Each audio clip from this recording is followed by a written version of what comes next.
What's going on, guys? And today I'm doing a video and it is repicking the 2009 NBA draft. There are plenty of these videos online where people do it through NBA 2K, but I feel like that's not the best, so I went through all of the 30 first round picks and I picked them based on who I thought would fit either the team based on who they had, who they need, or just best player available. So anyways, let's get started. First things first, the Clippers, who originally selected Blake Griffin, will now choose Steph Curry.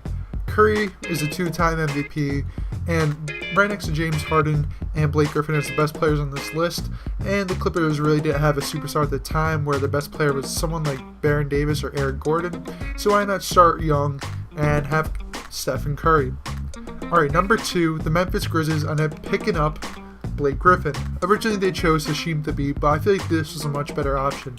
Some might feel that James Harden would be a good idea right here, but OJ Mayo was young and very good for the Grizzlies, and they wanted to build with and around him, so I felt like he'd fit very well. And this is right before Zach Randolph came as well, so he'd fit pretty well in terms of Blake Griffin into the Memphis system. Alright, number 3, James Harden goes back to OKC. He was the best player available and he fits every need, and as you're going to see a little bit later on in the draft and in the video, I usually like selecting the players back to the teams that either originally drafted them or have been on the team and succeeded well with them.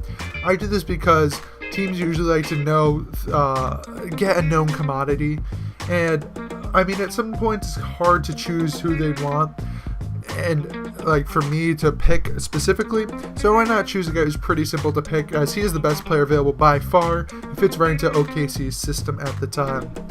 Alright, 4th, the Sacramento Kings end up picking DeMar DeRozan. Originally they picked Tyreke Evans, and he was very good for them, averaging 25 and 5 his rookie season, the first guy since I'm pretty sure LeBron to do that.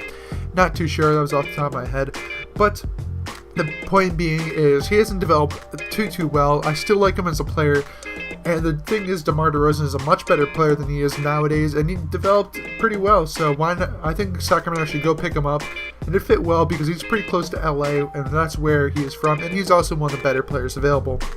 Alright, next up is when the draft got really screwy in terms of what happened in the Timberwolves under freaking Kahn. I don't remember David Kahn, who made probably the worst decision ever, or one of the worst decisions ever, choosing Johnny Flynn and Ricky Rubio over Stephen Curry, Tyreke Evans, not Tyreke Evans, Steph Curry, DeMar DeRozan, and Jrue Holiday, who you see here. So in the redraft, I think they'll just do the same thing, and you're going to see a little bit later on where I'm screwing over the Timberwolves for choosing so many point guards. I believe they chose 3 and traded away 1, and the one that they traded away was the best one. It was Lawson. So I'm going to make them choose a lot of point guards. And first things first, I choose Jrue Holiday, a really good guy. He's been injured a lot recently, but he has a lot of talent. He made an all-star game pretty young when he was back in Philadelphia. And he's a really talented, all-around great point guard, so I think he'd actually fit pretty well for the Timberwolves at the time. Now, with the next pick, I think the Timberwolves, once again, will select Jeff Teague, another point guard.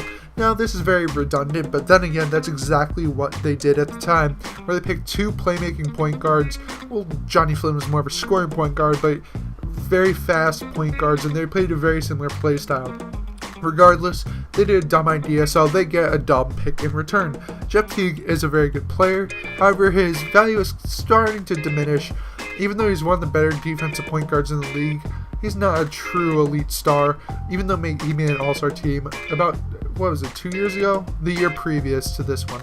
Still, I think this is a good pick for the Timberwolves. Alright, for the 7th pick, as Steph Curry's off the board, the Warriors end up picking up Lawson. Now, of course Steph Curry would be the best option for them, but he's off the board, and Lawson is not too shabby either. Just a few years ago, before he got a lot of DUIs and started drinking too much, Lawson was very talented. I think he still is, but he just needs to get his head in the right place. I believe he averaged about like 15 and 10 a couple seasons ago, and he's always one of the better playmaking and scoring point guards. He's very short, but the thing is that he'd fit well in Golden State taking over Steph Curry's position, especially at the time Curry wasn't really that great as when he came into the league. Alright, moving on to the 8th pick, I believe, and it is the New York Knicks end up selecting Tyreke Evans. At the time, their starting shooting guard at the end of the season was, I don't even know, they had Jamal Crawford earlier on, but they traded him away. and really they only had David Lee at the time. There was no one too much left, but I feel like Tyreke would fit very well into the New York system and into the New York spotlight.